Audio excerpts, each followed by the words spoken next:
Hati-hati modus ya terbaru. guys ya, ini modus terbaru dari SPBU 3440226. Video aksi penipuan dua orang pria di SPBU terekam CCTV, viral di media sosial.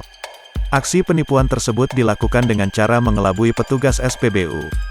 Alih-alih membayar mengisi bensin Rp15.000 dengan uang Rp100.000, pelaku menyelipkan kembali uang yang harusnya dibayar. Ia berpura-pura sudah memberikan uang Rp100.000. Beruntung petugas SPBU menyadari uang tersebut belum dikembalikan.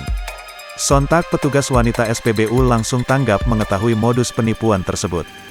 Video aksi penipuan tersebut terekam CCTV dan kini beredar hingga viral di media sosial. Seperti yang diunggah di akun TikTok Senjap. Dalam video tersebut diperlihatkan rekaman CCTV aksi penipuan beraksi di sebuah SPBU.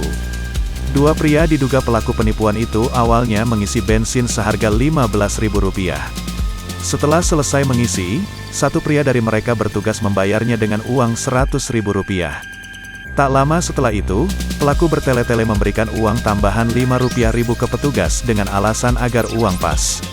Sementara pelaku memberikan uang Rp5.000 ke petugas, pelaku kembali memasukkan uang Rp100.000 ke dalam sakunya. Karena janggal, petugas SPBU meminta kembali uang Rp100.000 tersebut ke pelaku.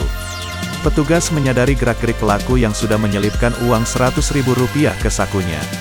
Sementara pelaku pun belum membayar pengisian bensin Rp15.000. Dengan berani, petugas tampaknya mengetahui modus pelaku penipuan tersebut. Petugas langsung menunjuk ke saku pelaku agar mengambil yang Rp100.000-nya. Tak menyerah dengan aksi modus pelaku, petugas SPBU akhirnya bertindak memanggil satpam untuk memeriksa pria tersebut. Tak lama, satpam akhirnya menghampiri dan memeriksa saku pelaku. Saat diperiksa, pelaku kembali menyembunyikan uang Rp100.000 ke tangannya. Pelaku mengacungkan kedua tangannya dengan mengalihkan satpam yang memeriksa sakunya. Sementara itu petugas SPBU korban penipuan masih jeli melihat gerak-gerik pelaku. Petugas langsung mengetahui pelaku yang menyimpan Rp100.000 di tangannya. Sontak saja, pelaku tak bisa berkutik, namun ia masih sempat bergelut dengan petugas. Tanggung kepergok, ia akhirnya menyerah dan membayarkan uang pengisian bensin.